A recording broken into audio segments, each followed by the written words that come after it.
You know, this might be a process to work through, and you know, there's lots of options there. So again, got guided practices to help you on this, the name practice, the self-compassion for feelings, the video on pain. I'll release a video on this as well, to kind of help you remember these acceptance stages. But very simply, if we want to keep it simple, we can focus away with acceptance, or we can turn towards to build more acceptance. That's really the kind of two options that we're thinking about here.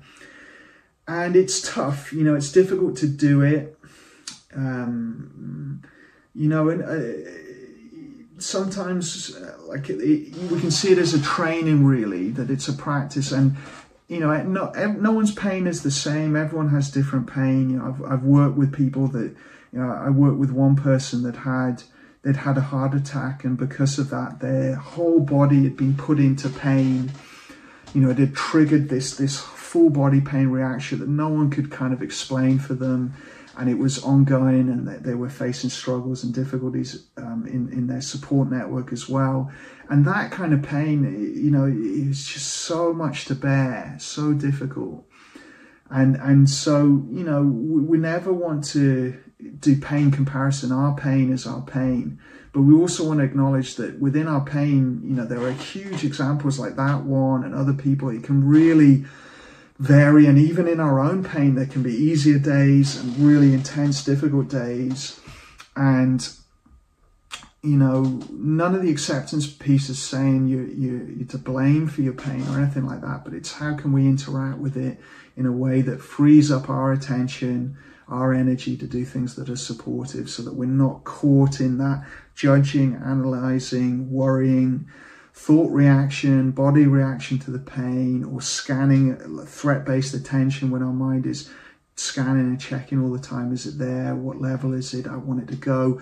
Or kind of the escape fantasy reaction where our mind is like, this is unfair and I want this reality. And, you know, that's a very valid feeling. It isn't fair that you experience this, but that reaction amplifies it as well. So all the acceptance is in service of trying to reduce anything that we do that amplifies it, you know, makes that circle, you know, that microphone feedback more. Some of that stuff we do, what we might call the emotional coping strategies or experiential avoidance strategies or away moves, a lot of them are unconscious. You know, we're not doing them on purpose. When our attention is scanning and doing that, it's trained to do that and to check for that and monitor the pain. It's doing that automatically. So it can be a process of training to get out of it. You know, sometimes when we talk about away moves and experiential avoidance, it makes it sound like we're choosing to do that and we can just stop it. And, you know, it can be a bit kind of blaming the person,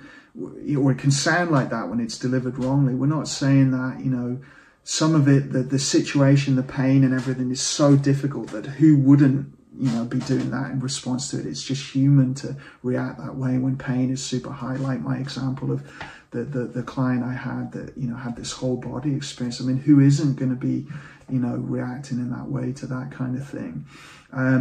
However, we can train our mind and our body to start to do something different just for us and our values and our life.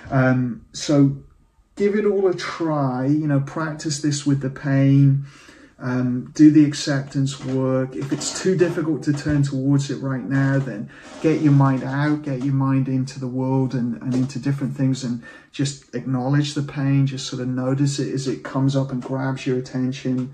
Acknowledge it and then refocus back and try to develop this skill so it's like a radio station. If we can do anything to help with it, you know, any positive focus, and sometimes the visualization stuff we've done from compassion can be really helpful. You know, having an active visualization, including visualizing compassion flowing in and that as a light or something, you know, sometimes that visualization is really helpful with pain.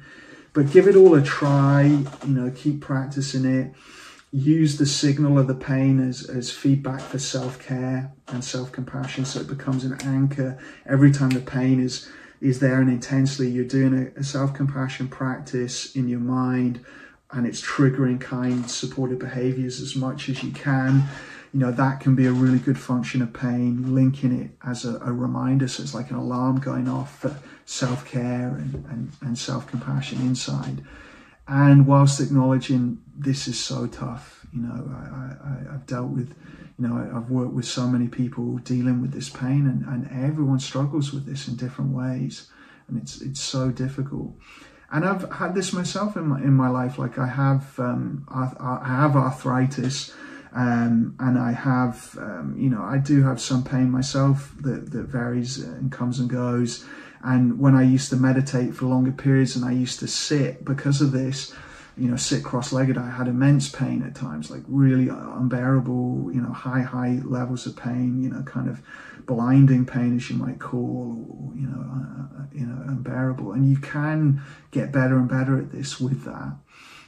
You know, and when I struggled with anxiety symptoms, I had unbearable somatic symptoms as part of that, you know, real just unbearable choking feeling, or unbearable sort of, you know, the way it can trigger your digestive, your bowels and your bladder and things like that. I had all those sort of symptoms really quite strong at times with anxiety. And you can get better and better at doing this stuff with very intense somatic physical sensations. And I don't see a limit to how good we can get at that, if I'm honest, you know, based off you know, people like Vijayamala Birch, who I talked about, who developed mindfulness for pain. She's just got better and better at that over the years. And, you know, high-level meditators, how they respond to pain, and they have that initial signal that I said, but they have limited, no reaction to it. It's kind of flat line, whereas the rest of us have the pain and the reaction signal in the brain. You know, we can all just get better at this. So that's the hopeful message. And often as we do that, actually the pain reduces, because our nervous system is not getting so triggered in our threat mode, and it's not feeding back into the system so much. So sometimes actually the pain comes down as well in intensity because of that. Not to mention, if we can do things to help with inflammation, you know, pain is often related to inflammation. So if we can get our diet as lower on inflammation, if we can get our well-being and our stress management sorted, all of that can help as well. So there is some hope here, you know, even when it's tough, it does get better. So you notice that in your own pattern, there's an ebb and a flow, and sometimes it's using all this stuff to get through the tough periods and knowing that actually, you know, it will get it and you can cope with it. Exactly. So that might be your statement. That might be something you say in your mind, you know. Some days are better than others. All these things can be stuff to say to yourself. And yeah, that there's no limit to how much better you can get at coping. I really believe that, and from my own experience, and you know, it's a training. Other people have done it. We all have brains that have neuroplasticity. We all have brains that, you know, we can grow capacities through training and attention, and, you know, those parts of our mind can get thicker and thicker in density and neural structures. So we can all train that, even if, you know, and people have a natural base set point for pain tolerance. It does vary in people, but I think everyone can increase it. You know, everyone can improve it.